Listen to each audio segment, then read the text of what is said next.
Hello बच्चों, मैं लखन सैनी एक बार फिर से आप सबका स्वागत करता हूं कक्षा 10 की गणित की प्रायोगिक कक्षा में। बच्चों, आज की कक्षा में हम हमारी पाठ्य पुस्तक की क्रियाकलाप संख्या 18 को 18 के माध्यम से बच्चों सत्यापित करेंगे आधारभूत समानुपातिक प्रमेय का। ठीक है। और साथ ही बच्चों, हमेशा की तरह मैं आपको बताऊंगा कि किस प्रकार से आपको अपनी फाइल में इसका क्रियाकलाप को लिखना है। चलिए शुरू करते हैं आज की कक्षा। सबसे पहले बच्चों, आप फाइल में लिखेंगे इस क्रियाकलाप का शीर्षक, और शीर्षक को आप बड़ा सजा कर एक डिब्बा बनाकर, कोई वृत्त बनाकर या कोई भी आकृति बनाकर लिख सकते हैं। शीर्षक में आप लिखेंगे आधारभूत समानुपाती प्रमेय का सत्यापन करना। ठीक है। उसके बाद में बच्चों देखिए, इस क्रियाकलाप को करने के लिए जो अपेक्षित पूर्व ज्ञान है वो क्या है? समांतर रेखाओं का ज्ञान होना चाहिए, उनकी रचना करनी आनी चाहिए, त्रिभुजों का और त्रिभुजाकार क्षेत्रों का ज्ञान होना चाहिए तथा उनकी रचना हमें करनी आनी चाहिए। अनुपात और समानुपात की संकल्पना का ज्ञान हमें होना चाहिए बच्चों। ये अपेक्षित पूर्व ज्ञान आप फाइल में लिखेंगे। उसके बाद आप लिखेंगे बच्चों क्रियाकलाप का उद्देश्य। देखिए, इस क्रियाकलाप को करने के पश्चात शिक्षार्थी यानी आप बच्चों इस योग्य हो जाएंगे कि इस प्रमेय का प्रदर्शन कर सकें और उन स्थितियों में इसका प्रयोग कर सके जहां इस प्रमेय का प्रतिबंध पूरे होते हों। तो आप प्रदर्शन कर पाएंगे इस प्रमेय का, इसका सत्यापन कर पाएंगे और उन समस्याओं को हल करने में इसका प्रयोग कर पाएंगे बच्चों जहां पर इस प्रमेय के प्रतिबंध पूरे होते हैं। क्लियर हो गई बात?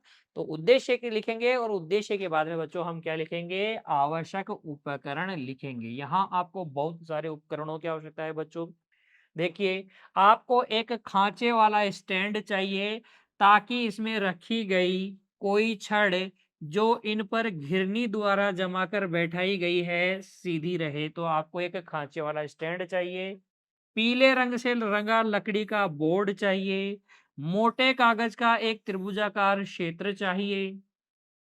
निशान लगे निशान लगे स्केल चाहिए। कम से कम 4 स्केल इस प्रयोग में, इस क्रियाकलाप में काम आएंगे बच्चों।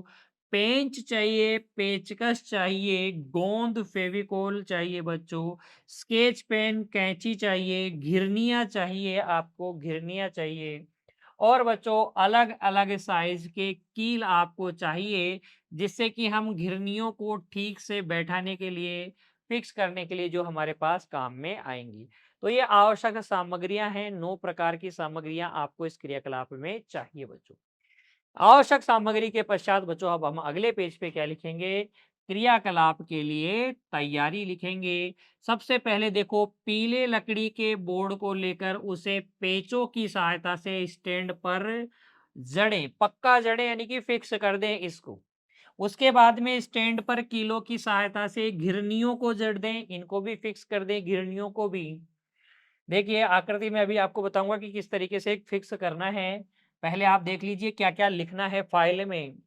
मोटे कागज से एक त्रिभुजाकार आकृति एबीसी काटकर लकड़ी के बोर्ड पर चिपका लीजिए। उसके बाद त्रिभुज एबीसी की भुजाओं के अनुदिश 3 निशान लगे स्केल फिक्स कर दीजिए, जड़ें मतलब फिक्स कर दीजिए। देखें कि त्रिभुज के आधार बीसी है ना? इस तरीके से फिर आप घिरनियों की सहायता से एक सीधा स्केल जिसके ऊपर निशान बने हुए थे त्रिभुज के आधार के समांतर कीलों से इस प्रकार जड़ दें, फिक्स कर दें बच्चों की स्केल के आधार के समांतर बोर्ड के ऊपर तथा नीचे किया जा सके, है ना? बोर्ड को ऊपर तथा नीचे किया जा सके आधार के समांतर। इस तरीके से आपको फिक्स करना है। देखिए, आकृति में ये आपके पास स्टैंड है, ये 4 आपके पास स्केल है, ये 4 आपके पास स्केल है। ये एक स्केल है जो समांतर लगा हुआ है आधार के, ये दूसरा स्केल, ये तीसरा स्केल और ये बच्चों चौथा स्केल। ये कागज से आपने एक त्रिभुज बनाया है। इस तरीके से आपको व्यवस्था करनी है इस क्रियाकलाप को करने के लिए। फिर देखिए, प्रदर्शन तथा प्रयोग बच्चों, प्रदर्शन तथा प्रयोग। पहला प्रयोग, 2 प्रयोग आपको करके देखने हैं। क्षैतिज रेखा, क्षैतिज स्केल पीक्यू को एक जगह रख कर दूरियां एडी, बीडी, एई और सीई भुजाओं एबी तथा एसी पर लगे स्केलों पर पढ़ें। इन भुजाओं की लंबाइयां आप पढ़ लें। डीई तथा बीसी की लंबाइयां भी पढ़ लें।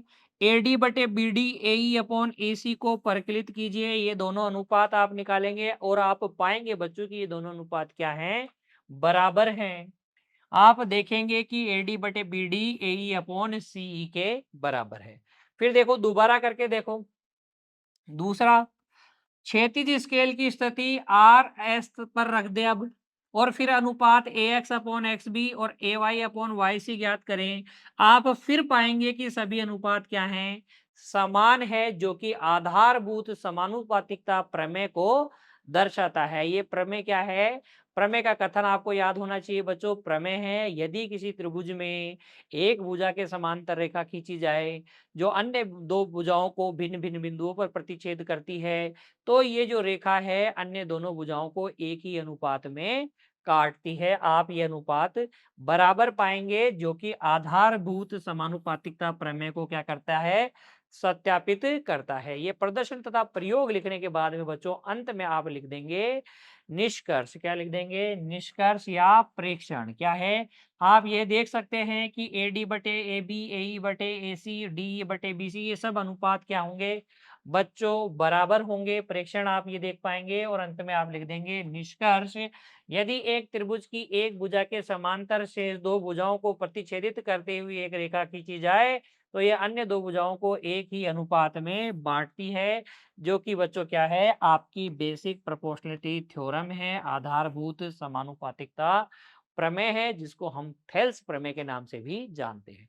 इस तरीके से बच्चों आप क्रियाकलाप संख्या 18 को फाइल में लिख सकते हैं और खुद से क्रियाकलाप कर सकते हैं, सारी आवश्यक सामग्रियां जुटाकर।